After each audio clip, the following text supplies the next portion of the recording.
اور ہماری بے قراری کا علاج ہو جائے۔ اگر صرف دولت کی بنیاد پر انسان کو سکون مل سکتا تھا تو وہ انسان جو کروڑوں پتی ہے، اللہ اکبر، وہ بے قرار کیوں ہے؟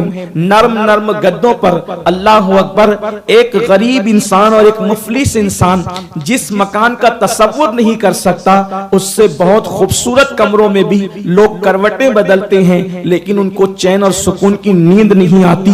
میرے پیارے آقا صلی اللہ علیہ وسلم کے پیارے دیوانوں، کبھی انسان یہ تصور کرتا ہے لباس اچھا ہو تو سکون آئے، مکان اچھا ہو تو سکون آئے۔ کبھی انسان یہ تصور کرتا ہے کہ اگر گھر کے اندر اولاد بہت زیادہ تعداد میں ہوں، بیٹے ہی بیٹے ہوں، تو بھی انسان کو سکون مل سکتا ہے۔ لیکن یاد رکھیں، بیٹوں کا باپ بھی پریشان ہے، بیٹیوں کا باپ بھی پریشان ہے، دولت مند بھی پریشان ہے، غریب بھی پریشان ہے، مالدار بھی پریشان ہے، مزدور بھی پریشان ہے، غرض کے تخت پر بیٹھنے والے لوگ بھی بے قراری کا شکار ہے، اور تختے پر بیٹھنے والے لوگ بھی بے قراری کا شکار ہے۔ حالت یہ ہو گئی ہے کہ کھانے والے انسان، اناج کھانے والے انسان وہ بھی پریشان ہیں، اور اناج کو پیدا کرنے والے کسان وہ بھی پریشان ہیں۔ غرض کے کسی کو سکون نہیں، کسی کو اطمینان نہیں، کسی کو قرار نہیں۔ انسان سکون کے لیے در در کی ٹھوکریں کھا رہا ہے۔ سکون ملنا کہاں ہے؟ پہلے ہمیں یہ معلوم کرنا پڑے گا کہ بے چینی ہوتی کیوں ہے، بے قراری ہوتی کیوں ہے۔ تو صوفیاء کرام فرماتے ہیں انسان کا وجود دو چیزوں کا مرکب ہے، انسان کا وجود دو چیزوں سے مل کر کے بنتا ہے۔ ایک زندہ انسان کا وجود، اللہ اکبر، ایک کو جسم کہتے ہیں، اور جسم کے قالب کے اندر اصل جس کی کار فرمائی ہے، اصل جس کے وجود سے انسان زندہ ہے، اس کو روح کہتے ہیں۔ انسان کا جسم چار چیزوں سے بنا ہے، ہوا، پانی، آگ اور مٹی، یعنی زمینی چیزوں سے، جو ہے وہ دنیاوی چیزوں سے، مادیت کے ساتھ گویا کہ انسان کا وجود بنا ہے۔ تو انسان کا جسم جو ہے چار عناصر اربع کا مجموعہ ہے، لیکن اس کے اندر جو انسان کو چلانے والی چیز ہے، جو انسان کو دکھانے والی چیز ہے، جو انسان کو اٹھانے بٹھانے والی چیز ہے، جو انسان کو سوچنے اور سمجھنے، شعور اور فکر اور آگاہی کی منزلیں طے کرانے والی چیز ہے، اس کو روح کہتے ہیں۔ اور روح جو ہے وہ گویا کہ اللہ تبارک و تعالیٰ کے نور سے بنی ہوئی ہے اور اللہ کی طرف سے آئی ہے، تو روح نورانی ہے۔ انسان کا جسم خاکی ہے، تو انسان کا وجود دو چیزوں کا مرکب ہے۔ اب انسان بے چین کیوں ہوتا ہے؟ روح بے چین ہوتی ہے تو انسان بے چین ہوتا ہے، روح بے قرار ہوتی ہے تو انسان بے قرار ہوتا ہے۔ اب روح کیوں بے قرار ہوتی ہے؟ روح کے بے قرار ہونے کی وجہ کیا ہے؟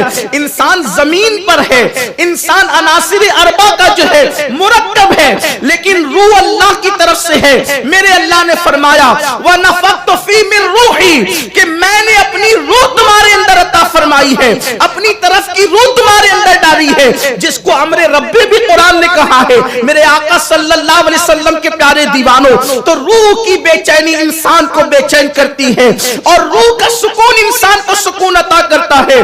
تو چونکہ روح جو ہے عالم بالا سے آئی ہے، عالم ملکوت سے آئی ہے، اللہ کے قرب خاص سے آئی ہے، تو چونکہ روح گناہ کو پسند نہیں کرتی، روح کی فطرت میں گناہ نہیں، روح کی فطرت میں جو ہے عیاشی نہیں، روح کی فطرت میں آوارگی نہیں، روح کی فطرت میں خدا سے بغاوت نہیں، روح کی فطرت میں حرام کھانا نہیں، روح کی فطرت سے گالی گلوچ نہیں، روح کی فطرت کے اندر جو ہے اللہ تبارک و تعالیٰ سے دوری نہیں۔ تو اللہ اکبر، جب انسان گناہ کرتا ہے تو روح بے چین ہونے لگتی ہے۔ جیسے ایک انسان اگر وہ مالی ہو اور اس کو ہمیشہ خوشبو میں رہنے کی عادت ہو، یا وہ عطار ہو، عطر کی دکان کا مالک ہو، اور وہ عطر بیچنے والا عطر فروش ہو، تو اس کو سکون جو ہے خوشبو میں ملتا ہے۔ اگر تھوڑی دیر کے لیے اس کو بدبو مسلط کر دی جائے تو وہ بھاگنے لگے گا، وہ بے چین ہو جائے گا، وہ بے قرار ہو جائے گا۔ اب پتا چلا انسان کی اصل بے چینی کی وجہ اللہ سے بغاوت ہے، رب تبارک و تعالیٰ سے دوری ہے، غفلت کی زندگی ہے، گناہ کی زندگی ہے۔ سکون تلاش کرنے والے انسانوں کو اللہ اکبر نیند کی دوائیاں لینے کی بجائے, نیند کی گولیاں لینے کی بجائے سکون کے متلاشیوں کو اپنی روح کی غذا کا خیال کرنا چاہیے. اگر کوئی ہوشیار انسان یہ چاہے کہ وہ مچھلی کو دریا سے نکال کر مخمل کے بستر پہ ڈال دے, تو آپ مجھے بتائیں کیا کوئی یہ تصور کر سکتا ہے کہ دریا سے نکلنے کے بعد مچھلی کو سکون ملے گا اور نرم گدوں پر وہ تڑپے گی نہیں بلکہ اطمینان کی سانس لے گی؟ اس لیے کہ قدرت نے مچھلی کو یہ فطرت دی ہے کہ مچھلی کو قرار نرم گدوں پر نہیں آتا, مچھلی کو قرار چادروں میں نہیں آتا, مچھلی کو قرار تو پانی میں آتا ہے. اس کا مامن پانی ہے, اس کی مودتوں کا مرکز پانی ہے, اس کی محبتوں کا مرکز پانی ہے. مچھلی کو قرار پانی میں ہے, وحشیوں کو قرار جنگل میں ہے, اسی طریقے سے پرندوں کو قرار ہواؤں میں ہے. اللہ اکبر. جیسے مچھلی پانی کے بغیر کبھی پرسکون نہیں رہ سکتی, ویسے انسان کی روح خدا کی وفا کے بغیر, نیکیوں کے بغیر کبھی پرسکون نہیں رہ سکتی. اللہ اکبر. آپ پوری تاریخ انسانی کو اٹھا کر دیکھ لیں, غاروں کے اندر بیٹھنے والے اللہ کے اولیاء, اللہ کے برگزیدہ بندے جن کی ہڈیاں اور چمڑا ایک ہو جایا کرتا تھا اور گوشت نظر نہیں آتا تھا, مگر وہ اتنے پرسکون ہوتے تھے کہ اللہ اکبر. صاحب تخت و تاج کو جو سکون نہیں ملتا تھا وہ غاروں میں بیٹھنے والے تنہا اللہ کے ولی پر سکون نظر آتے تھے. وجہ کیا تھی؟ وجہ یہی تھی کہ انہوں نے کبھی اللہ سے بغاوت نہیں کی, انہوں نے کبھی نافرمانی نہیں کی, انہوں نے ہر وقت اپنا رشتہ اللہ تبارک و تعالیٰ سے جوڑے رکھا. اس لیے اللہ نے ان کو سکون کی دولت عطا فرمائی. بلکہ اللہ کے وفاداروں کے لیے تو قرآن یہ کہتا ہے کہ جو فضائے اکبر ہوگی, جسے قرآن نے فضاء الاکبر کہا ہے, ایسی آواز جس سے حمل والی اونٹنی اپنے حمل کو ضائع کر دے گی, جس سے انسان کے کلیجے پھٹنے لگیں گے اور جو انسانوں کو غمگین کر دے گی قیامت میں. اللہ کے فرما بردار بندوں کو وہ آواز غمگین نہ کر سکے گی.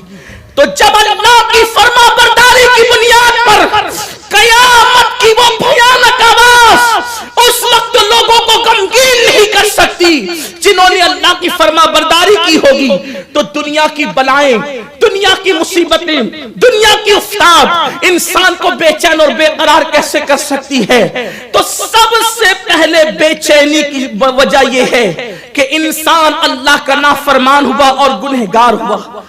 آج کون سا وہ گناہ اور جرم ہے جو مسلم امہ کی زندگی کے اندر موجود نہیں؟ ہر گناہ کر کے بھی انسان سکون کا متلاشی ہے. لیکن چونکہ وقت کے اندر گفتگو کو ختم بھی کرنا ہے تو میں جلدی جلدی سے کچھ بڑی بڑی اور موٹی موٹی وجوہات جو انسان کی بے چینی اور بے قراری کی ہے اس پہ گفتگو کر کے گزر جانا چاہتا ہوں. پہلی وجہ بے اطمینانی اور بے چینی کی بے قراری کی گناہ ہے.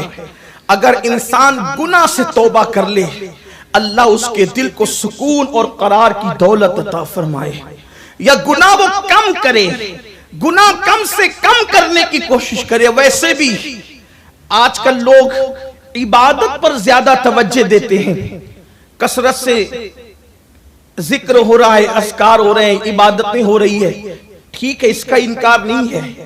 لیکن اللہ کے نزدیک کثرت عبادت سے بڑھ کر اگر کوئی عمل ہے, نیکیوں کی کثرت اور عبادت کی کثرت سے بڑھ کر اگر کوئی عمل ہے تو وہ گناہوں سے بچنا ہے. اس لیے کہ انسان گناہ سے اگر بچے تو اللہ تبارک و تعالی گناہ سے بچنا خود اتنی بڑی نیکی ہے کہ نیکیاں اس کا مقابلہ نہیں کر سکتی. مثال کے طور پر اللہ کے رسول صلی اللہ علیہ وآلہ وسلم فرماتے ہیں کہ اگر کسی مرد کی نظر کسی عورت کے حسن پر پڑے اور وہ اس تصور کے ساتھ نظر پھیر لے کہ اللہ دیکھ رہا ہے, اسی وقت اللہ اس کے سارے گناہوں کی مغفرت کر دیتا ہے. ایک گناہ سے بچنا کبھی کبھی سارے گناہوں سے مغفرت کا سبب بن جاتا ہے. اس لیے گناہ سے بچنا اللہ کے نزدیک بہت بڑی نیکی ہے. اسی لیے اللہ نے جب اپنی دوستی کا ذکر کیا, ولایت کا ذکر کیا, تو یہ نہیں فرمایا کہ ہم نیکوں کو ولی بناتے ہیں. کہیں پر پورا قرآن اٹھا کر دیکھ لیں, کہیں پر یہ نہیں کہ نیکوں کو ولی بناتے، نہیں، جہاں جہاں بھی ولایت کا تذکرہ ہے وہاں تقوی کا ذکر ہے، جیسا کہ قرآن کہتا ہے الا ان اولیاء اللہ لا خوف علیہم ولا هم يحزنون، ان کی پہچان کیا ہے؟ الذین آمنوا وکانوا یتقون، وہ ایمان والے اور تقوی والے ہیں۔ پھر ایک مقام پر فرمایا ان اولیاءہ الا المتقون، اللہ کے اولیاء تو متقی لوگ ہی ہوا کرتے ہیں، تو آخر نیک کو ولی کیوں نہیں، متقی کو ولی کیوں؟ ابرار اور متقی میں فرق کیا ہے؟ نیک اور متقی میں فرق کیا ہے؟ جو نیکی کرے وہ گناہ بھی کر سکتا ہے، لیکن متقی اس کو کہتے ہیں جو اپنے آپ کو گناہوں سے بچا لیا کرتا ہے۔ اسی لیے اللہ نے جب ولایت کا ذکر کیا تو ابرار کا ذکر نہیں کیا بلکہ تقوی کا تذکرہ فرمایا۔ میرے پیارے آقا علیہ السلام کے پیارے دیوانوں، اس لیے اگر بے چینی اور بے قراری سے بچنا ہے، دیکھیے میں یہ تو نہیں کہتا، نہ میرا مسلک یہ کہنے کی اجازت دیتا ہے، کیونکہ ہمارا مسلک تو سراپا ادب ہے۔ میں یہ نہیں کہتا کہ ہاں حضرت آدم علیہ السلام سے خطا ہوئی، یہ نہیں کہتا، بلکہ میں یہ کہتا ہوں کہ وہ خطا اجتہادی تھی یا لغزش پیغمبرانہ تھی۔ مگر حضرت آدم تھے کہاں؟ جنت میں، جنت میں تھے، اور لغزش پیغمبرانہ کی بنیاد پر جنت سے باہر کیے گئے، تو حضرت آدم کو وحشت محسوس ہونے لگی، نبی کو وحشت، اللہ کے پیغمبر کو، نبی کو وحشت۔ آپ اندازہ کریں جب ابو البشر جو معصوم ہے اگر ایک لغزش پیغمبرانہ کرے تو ان کا دل بے چین ہو جائے اور بے قرار ہو جائے، نبی کا دل بے چین ہو گیا اور بے قرار ہو گیا، وجہ ایک لغزش پیغمبرانہ۔ جب لغزش پیغمبرانہ کی بنیاد پر دل بے چین ہو سکتا ہے تو جو قوم زنا کے اڈوں کو آباد کرے ان کے دلوں کو سکون کیسے مل سکتا ہے؟ جو قوم حرام لقمہ کھائے ان کے دلوں کو سکون کیسے مل سکتا ہے؟ جو قوم اپنی بیویوں پہ ظلم کرے ان کے دلوں کو سکون کیسے مل سکتا ہے؟ جو قوم کانوں میں ایئر فون لگا کر کے گانے سنے، کفریہ اور شرکیہ کلمات سنے، ان کو سکون کی دولت کیسے مل سکتی ہے؟ گناہ سے بچو، سکون کے متلاشیوں، گناہ سے بچو، اللہ دل کو سکون عطا فرمائے گا۔ پہلی چیز۔ دوسری چیز، سکون کیسے ملے؟ تو قرآن کہتا ہے الا بذکر اللہ تطمئن القلوب، آگاہ ہو جاؤ، اللہ کے ذکر سے دلوں کو سکون ملتا ہے۔ اللہ کا ذکر دلوں کو سکون عطا کرتا ہے، اور ذکر کی 3 صورتیں ہیں۔ ہم ایک ہی صورت پر بھی الجھ گئے اور وہ بھی نہیں کر پاتے صحیح طور پہ، لیکن ذکر کی 3 قسمیں اور 3 صورتیں ہیں۔ ذکر باللسان، زبان سے کہنا سبحان اللہ، الحمدللہ، اللہ اکبر، جیسا کہ ہم کہتے بھی ہیں اور لوگ کرتے بھی ہیں۔ حالانکہ صوفیہ فرماتے ہیں کہ بعض ذاکرین ایسے ہیں، یہاں میں توجہ چاہتا ہوں سب کی، تمام اہل ایمان کی، حاضرین محفل کی بھی اور جو غائب ہے ان کی بھی۔ صوفیہ فرماتے بعض اللہ کے ذکر کرنے والے ذاکرین ایسے ہیں کہ ذکر ان پر خود لعنت کرتا ہے اور ان کو غافلوں میں لکھا جاتا ہے۔ کیوں؟ اس لیے کہ وہ زبان سے اللہ اللہ تو کہہ رہے ہوتے ہیں مگر دل میں خدا کی یاد ہی نہیں ہوتی کہ وہ یاد کس کو کر رہے ہیں۔ اس لیے اللہ کے ذکر کا مطلب ہے یاد، اللہ کی یاد۔ تو جب زبان اللہ کہے تو دل میں بھی اللہ ہونا چاہیے، اور جب دل میں اللہ کی یاد، غفلت کے ساتھ جو اللہ کو یاد کرے، جیسے کہ میرے آقا علیہ السلام فرماتے ہیں بعض قرآن پڑھنے والوں پر قرآن لعنت کرتا ہے، کیونکہ وہ قرآن کی آیتیں تو پڑھتے ہیں لیکن وہ سمجھتے نہیں کہ وہ پڑھ کیا رہے ہیں۔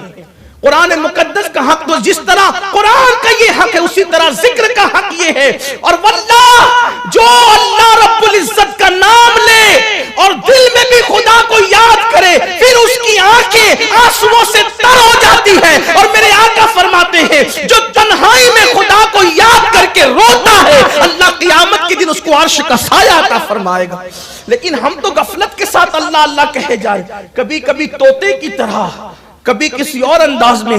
یاد رکھیے تو ذکر کی 3 قسمیں ہیں، ذکر باللسان، ذکر بالقلب، زبان سے ذکر کرنا، پھر دل میں بھی اللہ کو یاد کرنا، اور تیسری قسم ہے ذکر بالجوارح، اعضاء سے اللہ کا ذکر، یہاں ہم ناکام ہو گئے، یہاں ہم ناکام ہو گئے۔